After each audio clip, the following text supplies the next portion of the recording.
I'm Josh Penn from Revolution Magazine and Revo Online, and we're here today at the Omega Co-Axial Exhibition at the Paragon in Singapore. Now come with me as I take you through the highlights of the exhibition. I mean, the biggest highlight for us and for the team in Singapore are the George Daniels watches. We brought them specifically for this exhibition only out of the Omega Museum in Vienna, and it's the first time ever that they're shown outside the museum. So here we have the 1974 prototype.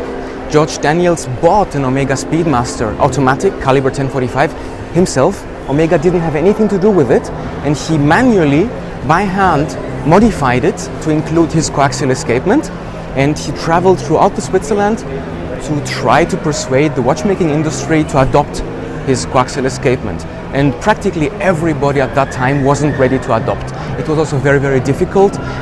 Very small tolerances, technology wasn't as advanced, everybody said no practically. But we do have this very, very legendary watch here for the first time. The second piece that's quite important is the watch that Omega presented to George Daniels after we industrialized the coaxial escapement in 1999. It's the so-called 000 version of the very first model, DeVille, 18 karat gold, engraved in the back to our friend George Daniels from Omega Ltd. So it's really, really the beginning and the end of this revolution in watchmaking.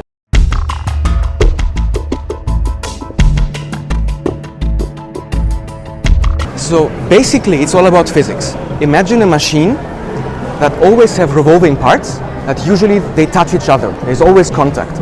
Now imagine that you could produce this machine to actually produce less friction, so you have less or smaller contact surfaces. It's the laws of physics that will tell you that a machine that produces less friction is basically the better machine.